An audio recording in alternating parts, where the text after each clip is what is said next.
அந்த வரிசையில் முதலாவதாக மறுமையுடைய பெரிய அடையாளங்களில் வரக்கூடிய முதல் மனிதன், முதல் ஒருவன் யார் என்றால் இவனை பற்றிதான் அல்லாஹ்வுடைய தூதர் முஹம்மது ரசூலுல்லாஹ் ஸல்லல்லாஹு அலைஹி வஸல்லம் சொன்னார்கள், மா பைன خلق ஆதம இலா கியாமிஸ் ஸஆ خلق அக்பர் மின் தஜ்ஜால். மறுமை உலகம் படைக்கப்பட்டதிலிருந்து மறுமை வரை இதை போன்ற ஒரு பெரிய செய்தியே கிடையாது தஜ்ஜாலை தவிர. இதை போன்ற மறுமை உலகம் ஆரம்பித்ததிலிருந்து மறுமை வரக்கூடிய சபை வரை இதை பற்றிய ஒரு செய்தியே கிடையாது தஜ்ஜாலை தவிர. அல்லாஹ்வுடைய தூதர் முஹம்மது ரசூலுல்லாஹ் ஸல்லல்லாஹு அலைஹி வஸல்லம் சொன்னார்கள், தஜ்ஜாலை குறித்து அறிவிப்பு செய்து எச்சரிக்காத எந்த ஒரு நபியும் இந்த பூமியில இருக்கவில்லை. எல்லா நபிமார்களும் இவனுடைய வருகையை குறித்து இவனுடைய பாதிப்புகளை குறித்து எச்சரிக்கை செய்திருக்கிறார்கள். ஆனால் அவர்கள் கூறாத ஒரு அம்சத்தை நான் கூறுகிறேன். இவனுடைய கண் ஒற்றை கண்ணாக இருக்கும், 2 கண்கள் இருக்கும், அதிலே ஒரு கண் குருடாக இருக்கும். ஆனால் இந்த அடையாளத்தை நபிமார்கள் கூறவில்லை. ஆனால் அல்லாஹ் ஒற்றை கண் உடையவன் அல்ல என்று அல்லாஹ்வுடைய தூதர் முஹம்மது ரசூலுல்லாஹ் ஸல்லல்லாஹு அலைஹி வஸல்லம் சொன்னார்கள். இவன் தன்னை அல்லாஹ் என்று வாதிடுவான் என்றும் சொன்னார்கள். கண்ணியத்துக்குரியவர்கள், இந்த மஸீஹ் தஜ்ஜால், மஸீஹ் என்றால் முதல் அர்த்தம் என்னவென்றால் உலகத்தை சுற்றி வருபவர். இந்த ஒரு பெயர் எந்த ஒரு நபிக்கும் இருந்தது? மஸீஹ் ஈசா இப்னு மரியம், ஈசா அலைஹிஸ்ஸலாத்து வஸ்ஸலாம் அவர்களுக்கும் இந்த ஒரு பெயர் இருந்தது. அவர்களும் பூமியிலே பிரயாணம் செய்த காரணத்தால் இந்த பெயர் அவர்களுக்கும் வந்தது என்று சொல்லப்படுகிறது மார்க்க அறிஞர்களால். இந்த தஜ்ஜால் இந்த பூமி முழுவதும் வலம் வருவான் 4 இடங்களை தவிர என்ற காரணத்தால் இவனுக்கும் இந்த மஸீஹ் என்ற ஒரு பெயர் வைக்கப்படுகிறது. அல்லது இவன் தொட்டால் நோய்கள் குணமாகும். எப்படி ஈசா அலைஹிஸ்ஸலாத்து வஸ்ஸலாம் தொட்டால் நோய்கள் குணமாகிறதோ, குஷ்ட நோய்கள் குணமாகுமோ, அது போன்று இவன் தொட்டாலும் நோய்கள் குணமாகும் என்ற காரணத்தாலும் இவனுக்கு இந்த பெயர் வந்தது என்று சொல்லப்படுகிறது. தஜ்ஜால் என்றால் ஏமாற்றுக்காரன் அல்லது மோசடிக்காரன், மக்களை ஏமாற்றக்கூடியவன் என்று அர்த்தம். இந்த மஸீஹ் தஜ்ஜால் இவனுடைய அடையாளம் என்னவென்றால் அல்லாஹ்வுடைய தூதர் முஹம்மது ரசூலுல்லாஹ் ஸல்லல்லாஹு அலைஹி வஸல்லம் அவர்கள் சொன்னார்கள், இவன் மனித இனத்தை சார்ந்தவன் தான். இவன் ஒரு வித்தியாசமான ஒரு படைப்போ ஒரு பிறவியோ அல்ல, இவன் ஆதமுடைய சந்ததியில் இருந்து வந்தவன் தான் என்று கூறிவிட்டு ஒரு மிக முக்கியமான அலசலுக்கு நாம் செல்கிறோம். கொஞ்சம் உங்கள் கவனங்களை என்னிடத்திலே கொடுங்கள். இவனை பற்றி ரசூலுல்லாஹி ஸல்லல்லாஹு அலைஹி வஸல்லம் உடைய காலத்திலே ஒரு சிறுவனை தஜ்ஜால் என்று மக்கள் சொன்னார்கள். ஒரு சிறுவனை தஜ்ஜால் என்று மக்கள் சொன்னார்கள். இவன் தஜ்ஜாலாக இருப்பான் என்று பல சஹாபாக்கள் சத்தியம் என்று சொன்னார்கள். குறிப்பாக இப்னு உமர் ரலியல்லாஹு அன்ஹுமா இவர்கள் சத்தியமிட்டார்கள். அல்லாஹ்வுடைய தூதரிடத்திலே அனுமதி கேட்டுக்கொண்டே இருந்தார்கள். யா ரசூலுல்லாஹ், எனக்கு அனுமதி அளியுங்கள், இவனை வெட்டி வருகிறேன் என்று. ரசூலுல்லாஹி ஸல்லல்லாஹு அலைஹி வஸல்லம் அனுமதி கொடுக்கல. யார் இந்த மணி, யார் இந்த வாலிபன், யார் இந்த வாலிபன், இவனுடைய பேர் என்ன, பேர் என்ன? புகாரில பல ஹதீஸ் இவனை பத்தி வருது. இப்னு ஸையாத், அப்துல்லா இப்னு ஸையாத் என்று அழைக்கப்படக்கூடிய இவன் ரசூலுல்லாஹி ஸல்லல்லாஹு அலைஹி வஸல்லம் உடைய காலத்திலே மிகப்பெரிய ஒரு குழப்பவாதியாக, குழப்பத்திற்கு உள்ளாக்கப்பட்டவனாக இருந்தான். ரசூலுல்லாஹி ஸல்லல்லாஹு அலைஹி வஸல்லம் அவர்களுக்கே சந்தேகம் இருந்தது. ரசூலுல்லாஹி ஸல்லல்லாஹு அலைஹி வஸல்லம் அவர்களுக்கு சந்தேகங்கள் இருந்தது, இவன் யாராக இருப்பான் என்று. அல்லாஹ்வுடைய வஹி தெளிவாக அறிவிக்கப்படாத காரணத்தால் அல்லாஹ்வுடைய தூதர் ஸல்லல்லாஹு அலைஹி வஸல்லம் அவர்கள் மௌனம் காட்டினார்கள் இவனுடைய விஷயத்திலே. சரியா? இந்த அப்துல்லா இப்னு ஸையாத் என்று அழைக்கப்படக்கூடிய இவன் மக்களுடைய நோய்களை குணமாக்கினான், நடக்க இருப்பதை கூறினான், என்ன நடக்கப் போகிறதோ அதை தெளிவாக கூறினான். இவன் ஒரு பெரிய சூனியக்காரனாக, பெரிய ஒரு குறி சொல்பவனாக அந்த காலத்தில் இருந்தான். இவனை சந்திப்பதற்காக அல்லாஹ்வுடைய தூதர் ஸல்லல்லாஹு அலைஹி வஸல்லம் கிட்டத்தட்ட 8 சஹாபாக்களை அழைத்து முதல் சந்திப்பை ஏற்படுத்துகிறார்கள். இப்னு ஸையாதை சந்திப்பதற்காக யார் சொல்கிறார்கள்? அல்லாஹ்வுடைய தூதர் ஸல்லல்லாஹு அலைஹி வஸல்லம் சொல்கிறார்கள். 8 சஹாபாக்களை அழைத்துக் கொண்டு விளையாடிக் கொண்டிருக்கும் பொழுது அவன் இப்னு ஸையாத் விளையாடிக் கொண்டிருக்கிறான். அல்லாஹ்வுடைய தூதர் ஸல்லல்லாஹு அலைஹி வஸல்லம் நேராக சென்று ஒரு பிடரியை அவன் பிடரியை அடித்துவிட்டு கேட்டார்கள், அத்தஷ்ஹது அன்னி ரசூலுல்லாஹ், ஆனா அல்லாஹ்வுடைய ரசூல் என்று நீ சாட்சி கொடுக்கிறாயா? இப்னு ஸையாத் கூறினான், அஷ்ஹது அன்னக ரசூலுல் உம்மீன், நீ ரசூல் என்று நான் சாட்சி கொடுக்கிறேன், ஆனால் நீ எல்லோருக்கும் அனுப்பப்பட்ட ரசூல் அல்ல, உம்மிகளுக்கு மட்டும் அனுப்பப்பட்ட ரசூல் என்று கூறினார். அதற்கு பிறகு அல்லாஹ்வுடைய தூதர் ஸல்லல்லாஹு அலைஹி வஸல்லமை பார்த்து இந்த இப்னு ஸையாத் கேட்டான், அத்தஷ்ஹது அன்னி ரசூலுல்லாஹ், நீ என்னை ரசூலுல்லாஹ் என்று நீ ஏற்றுக்கொள்கிறாயா? அல்லாஹ்வுடைய ரசூல் என்று என்னை ஏற்றுக்கொள்கிறாய் என்று யாரிடத்தில் கேட்கிறான்? அல்லாஹ்வுடைய தூதர் ஸல்லல்லாஹு அலைஹி வஸல்லம் அவரிடத்தில் கேட்கிறான். அல்லாஹ்வுடைய தூதர் அவனை மறுத்துவிட்டு, ஆமன்து பில்லாஹி வ ரசூலிஹி, நான் அல்லாஹ்வை ஈமான் கொண்டிருக்கிறேன், அல்லாஹ்வுடைய தூதரை ஈமான் கொண்டிருக்கிறேன் என்று சொன்னார்கள். அதற்கு பிறகு இப்னு ஸையாத் இடத்திலே அல்லாஹ்வுடைய தூதர் ஸல்லல்லாஹு அலைஹி வஸல்லம் கேட்டார்கள், மாதா தரா, நீ எதை பார்க்கிறாய்? என்ன உன் கண்ணுக்கு தெரிகிறது? யக்தினி சாதிகுன் வ காதிபுன், என்னிடத்திலே உண்மையாளர் ஒருவரும் வருகிறார், பொய்யாளர் ஒருவரும் வருகிறார். என்னிடத்திலே உண்மையாளர் ஒருவரும் வருகிறார், பொய்யாளர் ஒருவரும் வருகிறார். அல்லாஹ்வுடைய தூதர் சொன்னார்கள், உன்னிடத்திலே ஏதோ விசேஷம் இருக்கிறது. அப்படியா? உனக்கு ஒரு சோதனை வைக்கிறேன்.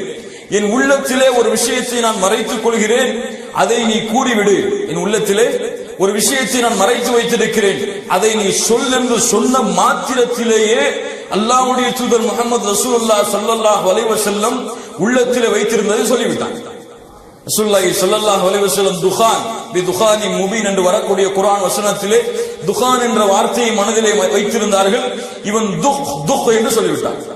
அல்லாஹ்வுடைய தூதர் ஸல்லல்லாஹு அலைஹி வஸல்லம், இவனை விடுங்கள், நீ உன் சக்திக்கு மீறி எதையும் செய்ய முடியாது, உன்னுடைய நாட்டத்திற்கு மீறி எதுவும் செய்ய முடியாது என்று சொன்னவுடன் அல்லாஹ்வுடைய தூதர் அழைத்து சென்ற ஒரு சிறந்த நபி தோழர், எப்ப பார்த்தாலும் வாழ தூக்கிடுவாங்க. யார் அவங்க? உமர் இப்னு ഖത്താப் রাদিয়াল্লাহு அன்ஹு சொன்னார்கள், அல்லாஹ்வுடைய தூதரே, இذன்லி ஃபீஹி அضرب عنقه, அல்லாஹ்வுடைய தூதரே அனுமதி அளியுங்கள், இவன் கழுத்தை வெட்டி விடுகிறேன். ரசூலுல்லாஹி ஸல்லல்லாஹு அலைஹி வஸல்லம் சொன்னார்கள், உமரே, நமக்கு இதுவரைக்கும் செய்தி வரல, வஹி வரல, இவன் யாருன்னு சொல்லி. இவன் உண்மையாகவே தஜ்ஜாலாக இருந்தால் நம்ம வெட்ட முடியாது. யார் வெட்டுவா? ஈசா அலைஹிஸ்ஸலாம் அவங்க தான் வெட்டுவாங்க. இவன் தஜ்ஜாலா இல்லாட்டி நமக்கு என்ன பேச்சுங்க? இவனை வெட்டி என்ன புண்ணியம்? விடுங்கன்ட்டாங்க. அடுத்த அல்லாஹ்வுடைய தூதர் ஸல்லல்லாஹு அலைஹி வஸல்லம் இரண்டாவது முறை, முதல் முறை சந்தித்து விட்டு வந்ததுக்கு அப்புறமும் சஹாபாக்களை அழைத்துக் கொண்டு மறுபடியும் செல்கிறார்கள். சென்று கேட்டார்கள், மாதா தரா, என்ன பார்க்கிறாய் இப்போது? சொன்னான், அரா அர்ஷன் அலல் மா, கடல், ஒரு நீருக்கு மேலே ஒரு அரிசி இருப்பதை நான் பார்க்கிறேன். ஸல்லல்லாஹு அலைஹி வஸல்லம் சொன்னார்கள், தரா அர்ஷ இப்லீஸ அலல் பஹர், இப்லீஸுடைய அரிசை தான் நீ பார்க்கிறாய் என்று கூறி அல்லாஹ்வுடைய தூதர் ஸல்லல்லாஹு அலைஹி வஸல்லம் மறுபடியும் கேட்டார்கள், யாரை பார்க்கிறாய் இப்போது? இரண்டு பொய்யர்கள் வருகிறார்கள், இரண்டு உண்மையாளர்கள் வந்து வந்து செல்கிறார்கள் என்று அல்லாஹ்வுடைய தூதர் ஸல்லல்லாஹு அலைஹி வஸல்லம் இடத்திலே மறுபடியும் அல்லாஹ்வுடைய தூதர் அவனை விட்டு விடுங்கள் என்று சொன்னார்கள். அதற்கு பிறகு உபை இப்னு கஅபை ரசூலுல்லாஹி ஸல்லல்லாஹு அலைஹி வஸல்லம் அழைத்து இந்த இப்னு ஸையாதுடைய உபை இப்னு கஅபை அழைத்துக் கொண்டு அல்லாஹ்வுடைய தூதர் ஸல்லல்லாஹு அலைஹி வஸல்லம் மூன்றாவது முறையும் இவனை சந்திக்க செல்கிறார்கள். மூன்றாவது முறையும் இவனை சந்திக்க செல்கிறார்கள். சென்று பார்க்கும் பொழுது இவன் தோட்டத்திலே விளையாடி கொண்டிருக்கிறான். ஒரு தோட்டத்திலே மிக அழகாக போகும். நன்றா கவனிங்க, உங்களுக்கு புரியணும், கொஞ்சம் தெளிவாக புரியணும் இந்த விஷயத்தை. தோட்டத்தில் விளையாடி கொண்டிருக்கிறான். பார்த்தார்கள் அல்லாஹ்வுடைய தூதர் இப்னு ஸையாத் ஒரு போர்வையை போர்த்துக் கொண்டு முல்தஜிஅ, முணுமுணுத்துக் கொண்டிருக்கிறான், ஏதோ புலம்பிக்கிட்டே இருக்கிறான். ரசூலுல்லாஹி ஸல்லல்லாஹு அலைஹி வஸல்லம் சஹாபாக்கள் எல்லாம் அப்படி அமைதியா இருங்க அப்படின்னு சொல்லிட்டு மரமா மறைஞ்சு போறாங்க. அவன் என்ன பேசுறான், என்ன முணுமுணுக்கிறான் கேட்டுட்டு வரான்னு சொல்லிட்டு இத பார்க்கும் பொழுது ரசூலுல்லாஹி ஸல்லல்லாஹு அலைஹி வஸல்லம் மறைஞ்சு போறத இந்த இப்னு ஸையாதுடைய தாயார் பார்த்தாங்க. தோட்டத்துல வேலை பார்த்துட்டு இருந்தவங்க, யா சாப் ஸையாதே, ரசூலுல்லாஹ் வந்துட்டு இருக்காங்க உன்னை நோக்கி அப்படின்னாங்க. உடனே வெளிச்சறான். ரசூலுல்லாஹி ஸல்லல்லாஹு அலைஹி வஸல்லம் சொன்னார்கள், லவ் தரகத்துஹு பையின், அவர் விட்டிருந்தார் நான் அதை விளக்கி இருப்பேன் உங்களுக்கு, ஆனால் காட்டி கொடுத்து விட்டார் என்று அல்லாஹ்வுடைய தூதர் ஸல்லல்லாஹு அலைஹி வஸல்லம் சொன்னார்கள். அதற்கு பிறகு அல்லாஹ்வுடைய தூதர் ஸல்லல்லாஹு அலைஹி வஸல்லம் மறுபடியும் இப்னு ஸையாதுடைய தாயிடத்தில் ஒரு சஹாபியை அனுப்பி, இவனை வயிற்றுல எத்தனை மாசம் சுமந்தீங்கன்னு கேட்டு வாங்குகிறாங்க. வயிற்றுல எத்தனை மாசம் இவனை சுமந்தீங்க? அப்ப சொன்னாங்க, அவங்களுடைய தாயாய் 12 மாதங்கள் இவனை வயிற்றிலே சுமந்தேன். எத்தனை மாதம்? 12 மாதம் வயிற்றிலே இவனை சுமந்தேன். அடுத்த அல்லாஹ்வுடைய தூதர் ஸல்லல்லாஹு அலைஹி வஸல்லம் கேட்டு வர்றாங்க, பிறந்த உடனே எவ்வளவு கத்துனான், என்ன சொன்னா? பிறந்த உடனே கீழே விழுந்த உடனேயே என்ன சொன்னான்? தாயார் சொன்னாங்க, 1 மாசத்துக்கு பிறகு குழந்தை கத்தக்கூடிய சத்தத்தை இவன் கத்தினான் என்று அல்லாஹ்வுடைய தூதர் ஸல்லல்லாஹு அலைஹி வஸல்லம் சொன்னார்கள். அதற்கு பிறகு அல்லாஹ்வுடைய தூதர் ஸல்லல்லாஹு அலைஹி வஸல்லம் அந்த சஹாபிக்கு செய்தி அனுப்புறாங்க, 2 விஷயத்தை மனசுல இப்ப நான் மறைச்சிருக்கேன், அவன்கிட்ட போய் கேட்டு வாங்க அது என்னன்னு சொல்லி. 2 விஷயத்தை ரசூலுல்லாஹி ஸல்லல்லாஹு அலைஹி வஸல்லம் மறைச்சாங்க. ஒரு ஆட்டுடைய ஒரு வகையையும் இந்த துகான் என்ற வார்த்தையை மறுபடியும் ரசூலுல்லாஹி ஸல்லல்லாஹு அலைஹி வஸல்லம் கேட்டு வர சொன்னாங்க. அந்த ஆட்டுடைய பேரை தெளிவா சொல்லிட்டான். துஹான துஹு துஹுன் மறுபடியும் சொன்னான். ரசூலுல்லாஹி ஸல்லல்லாஹு அலைஹி வஸல்லம் அவர்களுக்கும் இவன் ஒரு தஜ்ஜால் என்று ஒரு சந்தேகம் இருந்தது. ஆனால் ரசூலுல்லாஹி ஸல்லல்லாஹு அலைஹி வஸல்லம் தெளிவாக எதுவும் கூறவில்லை. ஆனால் பின்னால் காலத்திலே உமர் ரலியல்லாஹு அன்ஹு அவர்கள் ரசூலுல்லாஹி ஸல்லல்லாஹு அலைஹி வஸல்லம் உடைய சபையிலே சத்தியமிட்டு அடிக்கடி சொல்லிக் கொண்டே இருந்தார்கள், அல்லாஹ்வுடைய தூதரே அவன் தஜ்ஜால் தான் என்று சொல்லும் பொழுது அல்லாஹ்வுடைய தூதர் முஹம்மது ரசூலுல்லாஹி ஸல்லல்லாஹு அலைஹி வஸல்லம் அவர்கள் எந்த ஒரு மறுப்பையும் அதற்கு சொல்லவில்லை. இந்த ஒரு மறுப்பையும் அவனுக்கு சொல்லவில்லை. அதற்கு பிறகு இப்னு உமர் அவர்களும் அவனை பற்றி அப்படித்தான் சொல்லி வந்தார்கள். இப்னு உமர் அவர்கள் ஒரு முறை இது போன்று இவனை சந்திப்பதற்காக மதீனாவுடைய வீதிகளில் அவன் விளையாடிக் கொண்டிருக்கும் பொழுது, பெரிய மனுஷனா மாறிட்டான். 25 வருஷத்துக்கு பிறகு 25 வயது அடைந்திருப்பான் அந்த காலத்துல. அப்ப போய் பாக்குறாங்க, விளையாடி கொண்டிருக்கிறான், பேச்சுவார்த்தை வருது, முத்தியது, கோபம் வந்துடுது அவனுக்கு. கோபம் வந்த உடனேயே இவனுடைய உருவம் பெருத்து விடுகிறது. இவனுடைய உருவம் பெருத்து அந்த தெருவே மறையும் அளவிற்கு ஆகிவிடுகிறது. இப்னு உமர் ரலியல்லாஹு அன்ஹு அவர்கள் நேரடியாக ஹஃப்ஸா ரசூலுல்லாஹி ஸல்லல்லாஹு அலைஹி வஸல்லம் உடைய மனைவிமார்களில் ஒருவருடைய வீட்டுக்கு நேரடியாக வந்து பயந்து உட்கார்ந்து இருக்கிறாங்க. நடந்ததை கேட்கிறாங்க. அப்போ ஹஃப்ஸா ரலியல்லாஹு அன்ஹா அவர்கள் சொல்லுகிறார்கள், அல்லாஹ்வுடைய தூதர் ஸல்லல்லாஹு அலைஹி வஸல்லம் இவனை சொன்னார்கள், இவன் கோபம் வந்தால் பயங்கரமாக கோபப்பட்டு ஏதாவது செய்து விடுவான். கோபம் வந்தால் பயங்கரமான கோபத்தை இவன் உடையவனாக இருப்பான் என்று ரசூலுல்லாஹி ஸல்லல்லாஹு அலைஹி வஸல்லம் உடைய அறிவிப்பை ஹஃப்ஸா அவர்கள் சொன்னார்கள். மறுபடியும் இவனை சந்திக்க இப்னு உமர் செல்லும் பொழுது இவன் சில வார்த்தைகள் சொன்ன உடனே கோபப்பட்டு கழுதை கத்துவதை போன்று கத்திவிட்டான். கழுதை கத்துவதை போன்று கட்டிக் கொண்டிருக்கிறார். இப்னு உமர் அவர்கள் கோபத்திலே கையால் இருந்த கம்பை எடுத்து நல்லா சாத்திட்டு போயிட்டாங்க பயத்துல மறுபடியும். அப்போ இவனுடைய இந்த செய்தியை பொறுத்தவரை இவன் ரசூலுல்லாஹி ஸல்லல்லாஹு அலைஹி வஸல்லம் உடைய காலத்திற்கு பிறகும் சஹாபாக்களுடைய காலத்திலே வாழ்ந்தான். ஆனால் ஹர்ரா என்ற ஒரு போர் நடக்கும் பொழுது எங்க போனானே தெரியல, இவன் எங்க போய் தொலைஞ்சானே தெரியல. ஆனால் ஒரு தாபியை சொல்லுகிறார்கள், இவன் நான் யஹூதியா அஸ்பஹான் என்று அழைக்கப்படக்கூடிய இடத்திலே யஹூதியா என்ற இடத்தில் யஹூதிகள் வாழக்கூடிய இன்னைக்கு இருக்கு இந்த இடம், யஹூதியாக்கள் வாழக்கூடிய அந்த ஒரு இடத்திற்கு நான் செல்லும் பொழுது மக்கள் சொன்னார்கள், மறுமை நாளுடைய அடையாளங்களில் ஒரு அடையாளம் இன்று வருகிறார் என்று சொன்னார்கள். நான் காத்திருந்தேன். அந்த ஊரிலேயே இரவிலே இவனை ஒரு பல்லக்கிலே வைத்து தூக்கி வந்தார்கள். இவன் இப்னு ஸையாதை நான் பார்த்திருந்தேன் மதீனாவிலே. மறுபடியும் அந்த இப்னு ஸையாதை அந்த இடத்திலே பார்த்தேன் என்று சொல்லுகிறார்கள். இப்போ இவ்வளவு பெரிய குழப்பங்கள் இவனை குறித்திருக்கிறது. இப்ப மார்க்க அறிஞர்கள் என்ன விளக்கம் சொல்கிறார்கள் என்றால், இப்னு ஸையாதை பொறுத்தவரை இவன் தஜ்ஜாலாக இருப்பானா என்ற ஒரு சந்தேகம் பல மார்க்க அறிஞர்களுக்கு இருக்கிறது. ஆனால் தமீமுத்தாரி ரலியல்லாஹு அன்ஹு அவர்கள் அறிவிக்கக்கூடிய அந்த நீண்டமான கடல் சம்பவத்துடைய அந்த ஹதீஸிலே வரக்கூடிய தஜ்ஜால் கட்டப்பட்டிருந்தான் அந்த கரையிலே, அந்த ஒரு தீவிலே என்று வருகிறது. அதற்கு முரண்படுகிறது என்று சொல்லும் பொழுது பல மார்க்கறிஞர்கள் பல கருத்துக்களை சொன்னாலும் இப்னு தைமியா ரஹ்மத்துல்லாஹி அலைஹி அவர்கள் தெளிவான ஒரு கருத்தை முன்வைக்கிறார்கள். ரசூலுல்லாஹி ஸல்லல்லாஹு அலைஹி வஸல்லம் மறுமையுடைய அடையாளத்தை சொன்னார்கள். 30 தஜ்ஜால்கள் தோன்றுவார்கள். அவர்கள் ஒவ்வொருவரும் தன்னை அல்லாஹ்வுடைய ரசூல் என்று வாதிடுவார்களே, அந்த 30இல் ஒன்றாக இவன் இருக்கலாம். ஆனால் பெரிய தஜ்ஜால் தமீமுத்தாரி ரலியல்லாஹு அன்ஹு அறிவிக்கக்கூடிய அந்த ஒரு தஜ்ஜாலாகத்தான் இருப்பான் என்று ஒரு விளக்கத்தை சொல்கிறார்கள். இன்னொரு மார்க்க அறிஞர்கள் இவன் தஜ்ஜால் அல்ல, இவனிடத்திலே ஜின்களுடைய குழப்பம் இருந்திருக்கலாம். அதன் காரணமாகத்தான் அவன் கேட்கும் பொழுது அரிசி கடலில் இருந்தது, ஷைத்தானுடைய அரிசை பற்றி கூறினான், பொய்யர்களும் உண்மையாளர்களும் வந்து சொல்கிறார்கள் என்று கூறினான், நடப்பதை கூறினான். இதுவெல்லாம் ஷைத்தானால் தீண்டப்பட்டவர்களுக்கு ஏற்படக்கூடிய ஒரு செயலின் காரணமாக இது அந்த செயலாக இருக்கலாம் என்று விளக்கம் கொடுக்கிறார்கள். இதுல எல்லா விளக்கமும் தெளிவாக நமக்கு புரியவில்லை என்றாலும் அல்லாஹ் அறிந்தவர். இதை பற்றிய வார்த்தை ரசூலுல்லாஹி ஸல்லல்லாஹு அலைஹி வஸல்லம் தெளிவாக கூறாத காரணத்தால் இதை குறித்த செய்திகள் எல்லாம் அல்லாஹ்விடத்தில் தான், ஞானங்கள் எல்லாம் அல்லாஹ்விடத்தில் தான். இந்த தஜ்ஜாலை பற்றி இன்று பலர் பலவாறாக தெரிவிக்கிறார்கள். சிலர் தஜ்ஜாலை யூதர்கள் என்று வர்ணிக்கிறார்கள். இன்று வரக்கூடிய சில மார்க்க அறிஞர்களில் சிலர், குறிப்பாக ஆங்கிலம் பேசக்கூடிய மார்க்க அறிஞர்களில் சிலர் தஜ்ஜாலை யூதர்கள் தான் வந்து விட்டார்கள் என்று சொல்கிறார்கள். அதுவும் ஏற்கத்தக்க கருத்து அல்ல. சிலர் ஜார்ஜ் புஷ் என்று சிலரை சொன்னார்கள். அந்த காலத்திலே வாழ்ந்த தஜ்ஜாலை, இந்து வாழக்கூடிய கத்தாஃபியை வாழ்ந்து இறந்த மரணித்த கத்தாஃபியை சொன்னார்கள் தஜ்ஜால் என்று. அதுவெல்லாம் ஏற்றுக்கொள்ளத்தக்க கருத்துக்கள் அல்ல. அல்லாஹ்வுடைய தூதர் ஸல்லல்லாஹு அலைஹி வஸல்லம் தஜ்ஜாலுடைய அடையாளங்களை குறித்து சொன்ன விஷயங்களை நாம் இப்போது பார்ப்போம். தஜ்ஜாலுடைய அடையாளங்களில் ஒன்று இமாம் புகாரி அவர்கள் பதிவு செய்கிறார்கள், நிச்சயமாக அல்லாஹ்வை பற்றி உங்களுக்கு தெரியும், அவன் ஒரு கண் ஊனமானவன் அல்ல. அல்லாஹ் ஒரு கண் ஊனமானவன் அல்ல. ஆனால் தஜ்ஜால் வலக்கண் திராட்சை, வலக்கண் சுருங்கிய திராட்சையை கொண்டிருக்கும். அவனுடைய வலக்கண் சுருங்கிய திராட்சை எந்த வடிவத்தில் இருக்கிறதோ அது போன்று ஊனமிட்டு இருக்கும் என்று அல்லாஹ்வுடைய தூதர் ஸல்லல்லாஹு அலைஹி வஸல்லம் சொன்னார்கள். அல்லாஹ்வுடைய தூதர் ஸல்லல்லாஹு அலைஹி வஸல்லம் அவர்கள் அவன் ஒரு கண் ஊனமானவன் என்று பல ஹதீஸ்களிலே தெரிவித்திருக்கிறார். அதாவது ரெண்டு கண்ணும் இருக்கும். இன்னைக்கு பயமுறுத்துற மாதிரி நெத்தியில கண்ணு இருக்கும்லாம் கிடையாது. தஜ்ஜாலுக்கு நெத்தியில கண் இருக்கும்னு சில பேர் சொல்ற மாதிரிலாம் கிடையாது. இரண்டு கண்ணுமே இருக்கும். அந்த ஒரு கண் அதுல ஊனமா இருக்கும், ஒரு கண் ஊனமாக இருக்கும்.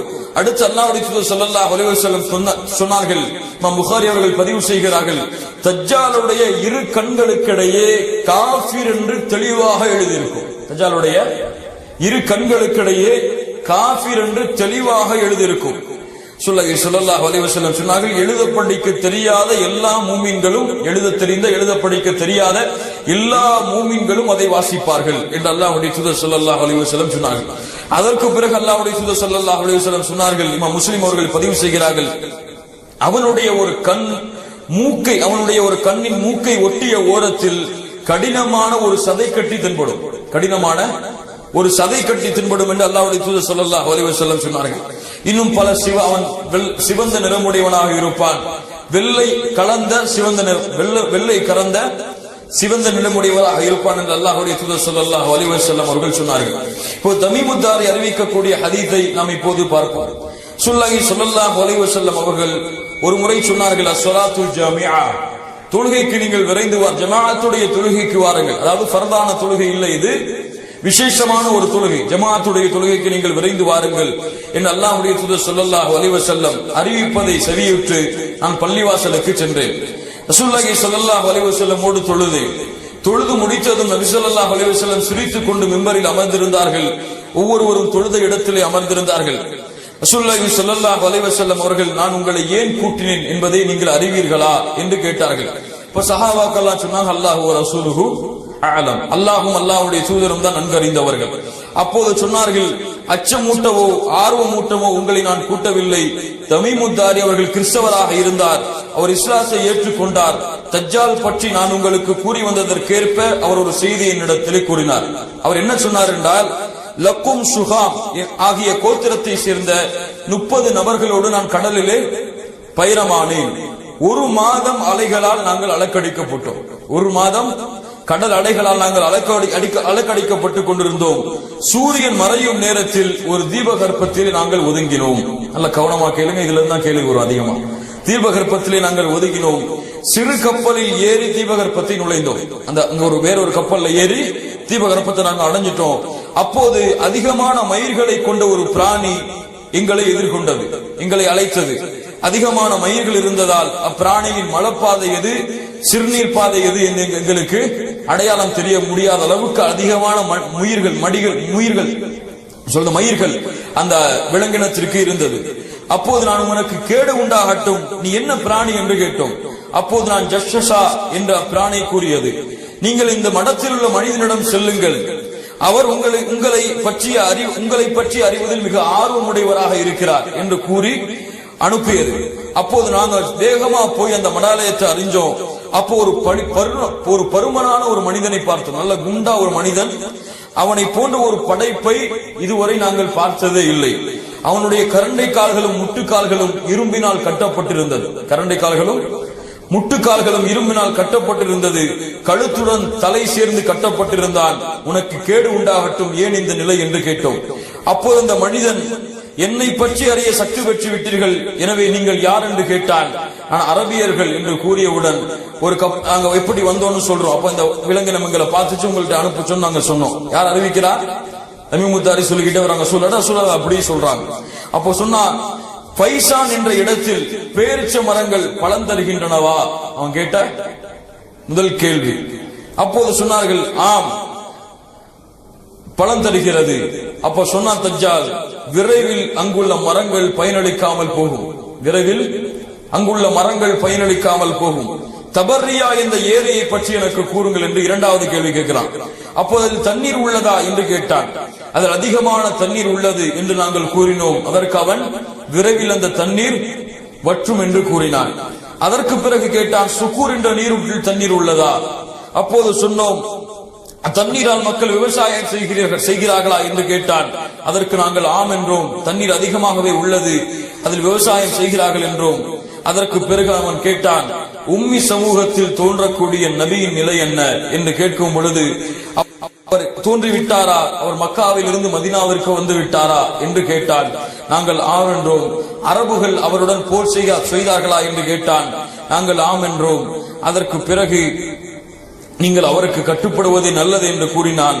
நான் இப்போது என்னை பற்றி கூறுகிறேன் என்று கூறி, நான் தான் தஜ்ஜாலாவேன், வெகு விரைவில் எனக்கு அனுமதி வழங்கப்படலாம், அப்போது நான் வெளியே வருவேன், பூமி முழுவதும் பயணம் செய்வேன், 40 நாட்களில் எந்த ஊரையும் நான் அடையாமல் இருக்க மாட்டேன்.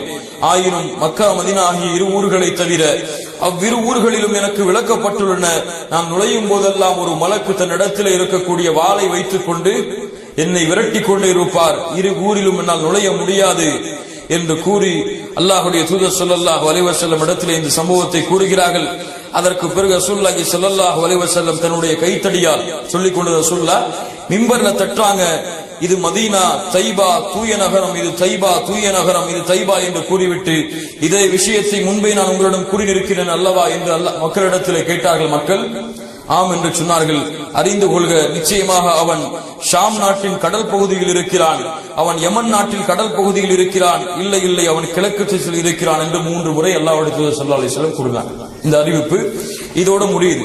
அப்ப தஜ்ஜாலை பற்றி அல்லாஹ்வுடைய தூதர் ஸல்லல்லாஹு அலைஹி வஸல்லம் கூறிய அடையாளங்கள் இதுதான். அவன் தன்னை கடவுள் என்று வாதிடுவான், பல அற்புதங்களை நிகழ்த்துவான். வானத்திலிருந்து மழையை பொழிய வைக்க சொல்லுவான், மழை பொய்யும். பூமியிலிருந்து தாவரங்களை விளைவிக்க சொல்லுவான், விளைவிக்கும். ஒரு மனிதனை கூப்பிட்டு வெட்டுவான், அவன் உயிர் போகும், மறுபடியும் அழைப்பான், உயிர் வரும். இப்படி பல அதிசயங்களை இந்த தஜ்ஜால் ஏற்படுத்துவான். இன்னும் பல அதிசயங்கள், குஷ்ண நோய்களை போக்குவான், சூனியத்தை எடுப்பான், பல அதிசயங்களை இவன் நிறைவேற்றுவான். இவனுக்கு பின்னால் அதிகமாக துருக்கிகள் சொல்லுவார்கள், இவனுக்கு பின்னால் அதிகமாக துருக்கிகள் சொல்லுவார்கள், அதிகமாக பெண்கள் சொல்லுவார்கள். இவனுடைய அதிசயத்திற்கு பின்னால் யார் சொல்லுவார்கள்? அதிகமாக பெண்கள் தான் சொல்லுவார்கள். இன்னும் பார்க்கிறோம், யாராவது ஒரு மேஜிக்கை காமிச்சிட்டாலே பெரிய அவுளியா ஆன மாதிரி அவர் பின்னாடி பெண்கள் கூட்டம் போறதை பார்க்கிறோம். இதை பார்த்தவுடன், பெண்கள் கூட்டம் அதிகமாக பார்த்ததை உடன் ஆண்கள் எல்லாம் வீடுகளுக்கு வேக வேகமாக வந்து தங்களுடைய மனைவிமார்களையும் தங்களுடைய பிள்ளைகளையும் கயிற்றால் கட்டி விடுவார்கள். எங்க போயிருவாங்களோன்னு பயந்து கயிற்றாலும் கம்பிகளாலும் அவர்களை கட்டி பிணைத்து விடுவார்கள். அந்த அளவு இவனுடைய குழப்பம் இருக்கும். இவனை பலஸ்தீனிலே ஒரு இடத்திலே வைத்து, துர் என்ற ஒரு இடத்திலே, லுத் என்ற ஒரு இடத்திலே வைத்து ஈசா அலைஹிஸ்ஸலாத்து வஸ்ஸலாம் அவர்கள் கொல்லுவார்கள் என்று அல்லாஹ்வுடைய தூதர் ஸல்லல்லாஹு அலைஹி வஸல்லம் அவர்கள் சொன்னார்கள். இது போதும் தஜ்ஜாலை பற்றி நாம் தெரிந்து கொள்வதற்கு. தஜ்ஜாலை விட்டு பாதுகாப்பதற்காக அல்லாஹ்வுடைய தூதர் ஸல்லல்லாஹு அலைஹி வஸல்லம் அவர்கள் 4 விஷயங்களை சொன்னார்கள். ஒன்று, தஜ்ஜாலை விட்டு பாதுகாப்பதற்கு முதலாவதாக ஈமான் இருக்க வேண்டும். இரண்டாவது, ஒவ்வொரு அத்தஹியாத்துடைய தொழுகையிலும் அல்லாஹ்வுடைய அத்தஹியாத்துடைய நிலைமையில் அல்லாஹ்வுடைய தூதர் ஸல்லல்லாஹு அலைஹி வஸல்லம் தஷஹ்ஹுடைய அந்த நிலைமையில் அல்லாஹும்ம இன்னி அஊது பிக மின் ஃபித்னதி மஸீஹ் தஜ்ஜால் என்ற ஒரு துஆவை அல்லாஹ்வுடைய தூதர் ஸல்லல்லாஹு அலைஹி வஸல்லம் ஒவ்வொரு தொழுகையிலும் ஓதினார்கள், ஓதச் சொன்னார்கள். இது இரண்டாவது. மூன்றாவது, சூரத்துல் கஹ்ஃபுடைய முதல் 10 வசனங்களையும் கடைசி 10 வசனங்களையும் யார் மனனம் செய்கிறார்களோ அவர்களுக்கு தஜ்ஜாலுடைய சோதனையிலிருந்து பாதுகாப்பு கிடைக்கும் என்று சொன்னார்கள். தஜ்ஜாலை நீங்கள் கண்டால் சூரத்துல் கஹ்ஃபுடைய முதல் 10 வசனங்களை நீங்கள் ஓதுங்கள் என்று அல்லாஹ்வுடைய தூதர் ஸல்லல்லாஹு அலைஹி வஸல்லம் சொன்னார்கள். நான்காவது, மக்கா மதீனாவிலே அடைக்கலமாகுதல். மக்கா மதீனா, ரசூலுல்லாஹி ஸல்லல்லாஹு அலைஹி வஸல்லம் மேலும் சொன்னார்கள், பைத்துல் முகத்தஸ், தூர் மலைக்கு கீழே உள்ள மஸ்ஜிது தூர், இந்த 4 பள்ளிகளை தவிர வேறு எல்லா இடங்களிலும் பூமியிலே அவன் சுற்றித் திருவான். 40 நாட்கள் இந்த பூமியிலே வாழ்வான். அதிகமான எண்ணிக்கை அல்ல, ஆனால் உலகம் முழுவதும் சென்று பல குழப்பங்களை, ஃபித்னாக்களை ஏற்று தன்னை கடவுளாக நம்ப வைப்பான். பிறரை கையிலே, ஒரு கையிலே சொர்க்கத்தை வைத்திருப்பான், மறுகையிலே நரகத்தை வைத்திருப்பான். யார் அவனுடைய சொர்க்கத்திலே நுழைகிறார்களோ அவன் நரகத்திலே நுழைவார்கள், யார் அவனுடைய நரகத்திலே நுழைகிறார்களோ அவர்கள் சொர்க்கத்தில் நுழைவார்கள் என்று அல்லாஹ்வுடைய தூதர் ஸல்லல்லாஹு அலைஹி வஸல்லம் சொன்னார்கள். இவன் பலஸ்தீனில் உத் என்ற இடத்திலே ஈசா அலைஹிஸ்ஸலாத்து வஸ்ஸலாம் அவர்களால் கொல்லப்படுவான். இது போதும். தஜ்ஜாலை பற்றி ரசூலுல்லாஹி ஸல்லல்லாஹு